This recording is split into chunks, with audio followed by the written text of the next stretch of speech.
MHB पोलिसांनी 13 कोटींहून अधिक किमतीचे सोन्याचे दागिने चोरल्याप्रकरणी तिघांना अटक केली आहे। राजकोट येथील एका सोन्याच्या कंपनीत कर्मचारी असलेला जिग्नेश कुचडिया, त्याचे वडील नाथाभाई कुचडिया आणि त्याचा मित्र यश जीवाभल 23 वर्षीय हे तिघ आहेत। पोलिसांनी दिलेल्या माहितीनुसार ही चोरी नाथाभाईंनी रचलेल्या सुनियोजित कटाचा भाग होती। जिग्नेश आणि त्याचा वरिष्ठ सहकारी अजय सुरेशभाई घागडा 27 वर्षीय हे 20 जून रोजी मल्टीस्टेट सोने डिलिव्हरी असाइनमेंट नंतर मुंबईत आले होते। हे दोघे राजकोट येथील चेतन सोनी यांच्या मालकीच्या JP export gold and diamond jewellery या फर्ममध्ये काम करत होते आणि त्यांना गुजरात, कर्नाटक, तामिळनाडू आणि आंध्र प्रदेशमध्ये सोन्याच्या दागिन्यांची देवाणघेवाण करण्याचे आणि त्या बदल्यात सोन्याच्या बारांची देवाणघेवाण करण्याचे काम देण्यात आले होते। मुंबईत आल्यावर त्यांनी फ्लॅटमध्ये तपासणी केली। राजमधुर सोसायटी, बोरिवली वेस्ट कंपनीच्या मालकाचे निवासस्थान आहे। त्यांनी दागिने आणि सोन्याचे बार लाकडी कपाटात ठेवून 2 वेगवेगळ्या बॅगमध्ये भरले। दुपारी 1च्या सुमारास घागडा बाथरूममध्ये गेला। जिग्नेश हॉलमध्ये आला। तो परत आला तेव्हा जिग्नेश आणि सोने गायब होते। घागडाने घाबरून त्याच्या मालकाशी संपर्क साधला आणि 20 जून रोजी MHB पोलीस ठाण्यात घटनेची माहिती दिली। तक्रारीच्या आधारे पोलिसांनी जलद तपास सुरू केला। तपासादरम्यान असे दिसून आले की जिग्नेशच्या वडिलांनी संपूर्ण चोरीची योजना आखली होती।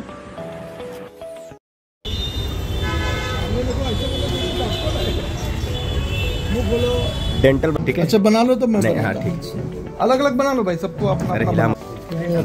धनुष रुक गया ना, रुक गया। राइट किधर है? अरे यार चल पीछे। सर काय सांगणार, एक चोरीचा प्रकार समोर आलेला आहे, एकूण कशा पद्धतीने हा तपास केलेला आहे? राजकोट येथील JP एक्सपोर्ट आणि ज्वेलरी कंपनी जी आहे त्याचा एक सेल्स एक्झिक्युटिव्ह आणि त्यांचा एक स्टाफ हे बेंगलोर येथे राजकोटवरून सोने विक्री, दागिने विक्रीसाठी गेले होते। काही सोनं त्यांनी विकलं आणि त्यानंतर राहिलेलं सोनं जवळपास 13 किलो सोन्याचे दागिने घेऊन ते बोरिवली येथे त्यांच्या मालकाच्या फ्लॅटवर आल्यानंतर फ्रेश होण्यासाठी जो सेल्स एक्झिक्युटिव्ह तो रूममध्ये गेलेला असताना त्यांचा जो दुसरा स्टाफ आहे जिग्नेश, जो त्यांचा कर्मचारी, जो मागील 4 महिन्यापूर्वी त्यांनी ही ड्युटी जॉईन केली होती, त्यांनी ती जी ज्वेलरीची जी बॅग आहे ती घेऊन तो चोरी करून निघून गेला होता। याच्याबद्दल तक्रार प्राप्त होताच तात्काळ आम्ही टेक्निकली सर्व गोष्टींचा तपास केला आणि आरोपींना गुजरात राज्यातील जुनागड येथून आम्ही त्यांना ताब्यात घेतलं। तपासामध्ये असं लक्षात आलं की जो जिग्नेश मेन आरोपी आहे तो मागील 4 महिन्यापासून या ठिकाणी काम करत होता। त्याचे वडील आणि त्यांनी आणि त्याचा मित्र यांनी हा चोरी करण्याचा प्लॅन केला। यामध्ये थार गाडी जी आहे, जो सह आरोपी आहे यश, त्याची ती थार गाडी वापरली। आरोपी आदल्या दिवशी जुनागडवरून निघाले आणि इथं घटनेच्या दिवशी येऊन नॅशनल पार्क गुजरात हायवेला येऊन थांबले होते। जिग्नेशने बॅग उचलून तशीच ती बॅग घेऊन ऑटो रिक्षाने तो गुजरात हायवेपर्यंत गेला। तिथून रिक्षा सोडली आणि थार गाडीमध्ये ते कंटिन्यू ड्राईव्ह करत जुनागड येथे पोहोचले। याच्याबद्दल जो संशयित आरोपी त्याने सर्व फोन बंद केले होते, परंतु बाकी जे आम्ही टेक्निकल इन्व्हेस्टिगेशन यामध्ये केलं आणि आरोपीच्या पाठोपाठ आम्ही देखील आमची टीम जुनागड येथे पोचली। 1.5 ते 2 तास त्यानंतर पोचल्यानंतर यश आणि जिग्नेश यांना पहिला आम्ही ताब्यात घेतलं। जवळपास 1 किलोचे सोनं थार गाडी मिळाली। त्याच्या वडिलांनी ही ज्वेलरी लपवून ते पोरबंदर या भागामध्ये ते फरार झाले होता, तर त्याला देखील आमच्या टीमने ताब्यात घेतलं। चौकशी केल्यानंतर त्यांनी पूर्ण सोनं जे होतं त्यातील ते एका नदीच्या कडेला एका झुडपाच्या खाली ते लपवून ठेवलं होतं, ते आम्ही रिकवर केले। यामध्ये जवळपास 11.5 किलोच्या आसपास आत्तापर्यंत सोनं रिकवर झालेलं आहे आणि इतर राहिलेल्या सोन्याबद्दल आमचा तपास सुरू आहे। सर, या आरोपीने चोरी करण्याच्या आधी त्याला या माहिती होतं का की हे सोनं इकडे येणार आहे का, किंवा त्याला कोणी सांगण्यात आलं होतं का?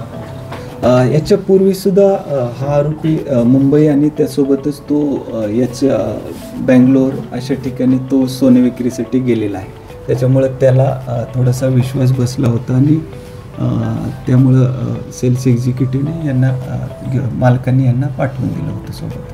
आरोपीचा बॅकग्राऊंड काय, या आधी आरोपीवरती असे यामध्ये जो मेन आरोपी आहे जिग्नेश, त्याचे वडील जे आहे नाथाबाई म्हणून, तर त्याच्यावरती एक 302चा एक गुन्हा आहे. त्याशिवाय प्रोहिबिशन आणि इतरसुद्धा त्याचं क्रिमिनल रेकॉर्ड यापूर्वीचे गुन्हे त्याच्यावर दाखल आहेत. सर, ज्या सोनं मिळालेलं आहे ते खरंच सोनं आहे का, ते हॉलमार्क त्याच्यावर मार्क आहे का, किंवा ते घरी कुठलं पाणी सोनं असं काहीतरी? नाही, खरं सोनं आहे. त्याचं व्हॅल्युएशनसुद्धा आम्ही जप्त केल्या करून घेतलेलं आहे.